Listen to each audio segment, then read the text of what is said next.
2024 ബാർബഡോസിൽ രോഹിത് ശർമ്മയും സംഘവും ഉയർത്തിയ കിരീടം 2026 സ്വന്തം മണ്ണിൽ നിലനിർത്താൻ ഇന്ത്യ ഇറങ്ങുമ്പോൾ ക്രിക്കറ്റ് ലോകം ഉറ്റുനോക്കുന്നത് കേവലം ഒരു ടൂർണമെന്റിലേക്കല്ല, മറിച്ച് ഇന്ത്യൻ ക്രിക്കറ്റിലെ ഒരു പുതിയ യുഗത്തിലേക്കാണ്. സൂര്യകുമാർ യാദവ് എന്ന ക്യാപ്റ്റന് കീഴിൽ ഗൗതം ഗംഭീറിന്റെ തന്ത്രങ്ങളുമായി ഇറങ്ങുന്ന ടീം ഇന്ത്യക്ക് മുന്നിൽ വെല്ലുവിളികളും അവസരങ്ങളും ഏറെയുണ്ട്.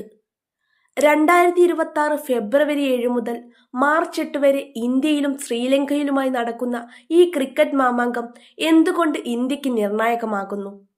സഞ്ജു സാംസൺ എന്ന മലയാളി താരം ഈ ലോകകപ്പിലെ നിർണായക ശക്തിയാകുന്നത് എങ്ങനെ? നമുക്ക് വിശദമായി പരിശോധിക്കാം. ഇത്തവണത്തെ ലോകകപ്പ് സ്ക്വാഡ് പ്രഖ്യാപിച്ചപ്പോൾ ഏറ്റവും കൂടുതൽ ചർച്ച ചെയ്യപ്പെട്ട പേര് സഞ്ജു സാംസണിൻ്റെതാണ്. ശുഭ്മാൻ ഗിൽ എന്ന നമ്പർ 1 താരത്തെ പിന്തള്ളി സഞ്ജുവിന് ഓപ്പണിംഗ് സ്ഥാനത്തേക്ക് ലഭിച്ച പ്രമോഷൻ ഒരു സാധാരണ തീരുമാനമല്ല.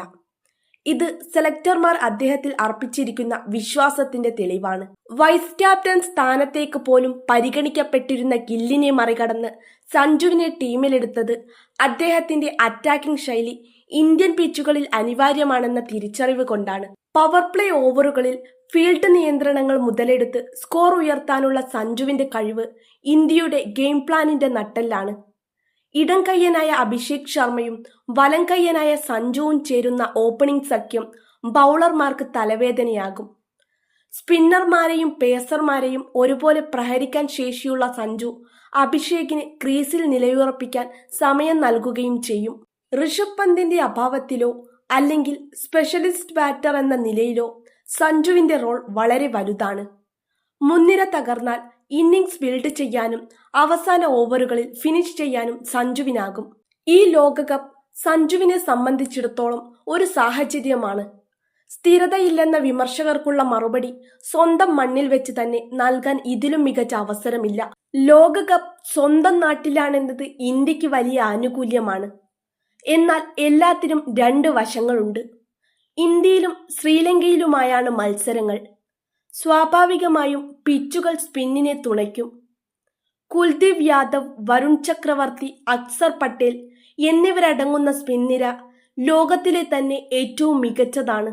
ഓസ്ട്രേലിയയോ ഇംഗ്ലണ്ടോ പോലുള്ള ടീമുകൾ സ്പിന്നിനെതിരെ പതറുന്ന ചരിത്രമുള്ളപ്പോൾ ഇന്ത്യയുടെ ഈ ത്രിമൂർത്തികൾ ട്രംപ് കാർഡാകും. ലോകം കണ്ട ഏറ്റവും മികച്ച T20 ബോളർ ബുംറ ടീമിലുള്ളിടത്തോളം കാലം ഇന്ത്യക്ക് ഏത് ചെറിയ സ്കോറും പ്രതിരോധിക്കാനാകും. ഡെത്ത് ഓവറുകളിൽ ബുംറയുടെ യോക്കറുകൾക്ക് മറുപടിയില്ല. തിലക് വർമ്മ, ഹാർദിക് പാണ്ഡ്യ, ശിവൻ ദുബൈ, റിങ്കു സിംഗ് എന്നിവരടങ്ങുന്ന മധ്യനിരയും ഫിനിഷർമാരും അതിശക്തമാണ്. ഏത് ബാറ്റിംഗ് തകർച്ചയിൽ നിന്നും ടീമിനെ കരകയറ്റാൻ ഇവർക്ക് ശേഷിയുണ്ട്. സൂര്യകുമാർ യാദവ് എന്ന T20 സ്പെഷ്യലിസ്റ്റിന്റെ സമീപകാല ഫോം അല്പം ആശങ്കാജനകമാണ്. ക്യാപ്റ്റൻസി അദ്ദേഹത്തിന്റെ ബാറ്റിംഗ് സ്വാഭാവികതയെ ബാധിക്കുന്നുണ്ടോ എന്ന ചോദ്യം ഉയരുന്നുണ്ട്. മധ്യനിരയിലെ നട്ടെല്ലായ സൂര്യ പരാജയപ്പെട്ടാൽ അത് ടീമിനെ മൊത്തത്തിൽ സമ്മർദ്ദത്തിലാക്കും. ടോപ്പ് ഓർഡറിലെ ഓൾ ഔട്ട് അറ്റാക്ക് റിസ്ക്. അഭിഷേകും സഞ്ജുവും ആക്രമിച്ചു കളിക്കുന്നവരാണ്. പവർ പ്ലേയിൽ വിക്കറ്റുകൾ വേഗത്തിൽ നഷ്ടപ്പെട്ടാൽ അത് പിന്നാലെ വരുന്നവരെ സമ്മർദ്ദത്തിലാക്കും. വിരാട് കോഹ്ലിയെ പോലെ ഇന്നിംഗ്സ് ആങ്കർ ചെയ്യുന്ന ഒരാളുടെ അഭാവം ചിലപ്പോൾ നിർണായക മത്സരങ്ങളിൽ തിരിച്ചടിയായേക്കാം. 2023 ഏകദിന ലോകകപ്പ് ഫൈനലിലെ തോൽവി നമ്മെ പഠിപ്പിച്ചത് സ്വന്തം മണ്ണിൽ ഫേവറേറ്റുകൾ എന്ന ലേബൽ ചിലപ്പോൾ വിനയാകാം എന്നാണ്. എതിരാളികൾ എത്രത്തോളം ശക്തർ? ഒരു താരതമ്യ പഠനം. ഇന്ത്യക്ക് കപ്പടിക്കണമെങ്കിൽ മറ്റ് വമ്പന്മാരെ മറികടന്നേ തീരൂ. 2026 പ്രധാന എതിരാളികൾ ആരൊക്കെയാണ്? ഓസ്ട്രേലിയ. മിച്ചൽ മാർഷ് നയിക്കുന്ന ഓസ്ട്രേലിയ ഇത്തവണ തന്ത്രം മാറ്റിയിരിക്കുകയാണ്. ഇന്ത്യയിലെ സാഹചര്യങ്ങൾ മുൻകൂട്ടി കണ്ട് ആദം സ്പായ്ക്കൊപ്പം കുഹ്നെമാൻ, കൂപ്പർ കോണോലി തുടങ്ങിയ സ്പിന്നർമാരെ അവർ ടീമിൽ ഉൾപ്പെടുത്തിയിട്ടുണ്ട്.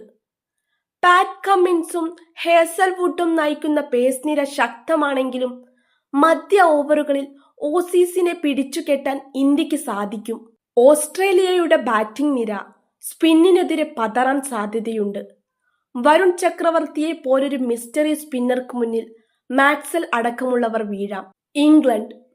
ഹാരി ബ്രൂക്ക് നയിക്കുന്ന ഇംഗ്ലണ്ട് ടീം ജോഫ്ര ആർച്ചറുടെ തിരിച്ചുവരവോടെ ആവേശത്തിലാണ്. എന്നാൽ അവരുടെ സ്പിൻ ഡിപ്പാർട്ട്മെന്റ് ഇന്ത്യയുടേതിനേക്കാൾ ദുർബലമാണ്. ഇന്ത്യൻ പിച്ചുകളിൽ അവരുടെ അമിത ആക്രമണ ബാറ്റിംഗ് ശൈലി ചിലപ്പോൾ അവർക്ക് തന്നെ വിനയാകാം. ഇംഗ്ലണ്ടിന്റെ ബാറ്റിംഗ് നിരയെ തുടക്കത്തിൽ തന്നെ ബുംറയും ഹർഷ്ദീപും ചേർന്ന് തകർത്താൽ കളി ഇന്ത്യയുടെ കൈപ്പിടിയിലാകും. ദക്ഷിണാഫ്രിക്ക. എയ്ഡൻ മാർക്രൈം നയിക്കുന്ന ദക്ഷിണാഫ്രിക്ക എപ്പോഴും അപകടകാരികളാണ്. റബാഡയുടെ തിരിച്ചുവരവ് അവർക്ക് കരുത്തേകും.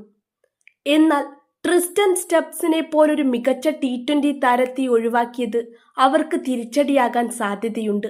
2024 ഫൈനലിൽ ഇന്ത്യയോട് തോറ്റതിന്റെ കണക്കു തീർക്കാൻ അവർ വരുമെങ്കിലും സ്പിൻ പിച്ചുകളിൽ ഇന്ത്യക്ക് തന്നെയാണ് മേൽക്കൈ. Pakistan and west Indies.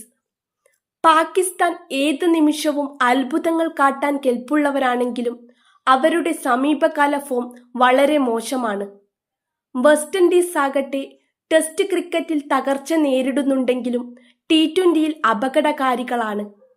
പക്ഷേ നിലവിലെ ഇന്ത്യൻ ടീമിന്റെ കോമ്പിനേഷൻ വെച്ച് നോക്കുമ്പോൾ ഇവർ ഇന്ത്യക്ക് വലിയ വെല്ലുവിളിയാകാൻ സാധ്യത കുറവാണ്.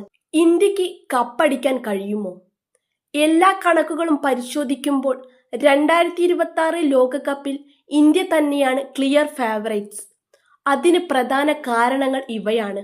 ഇന്ത്യൻ പിച്ചുകളിലെ ഓരോ പുൽനാമ്പും ഇന്ത്യൻ താരങ്ങൾക്ക് സുപരിചിതമാണ്.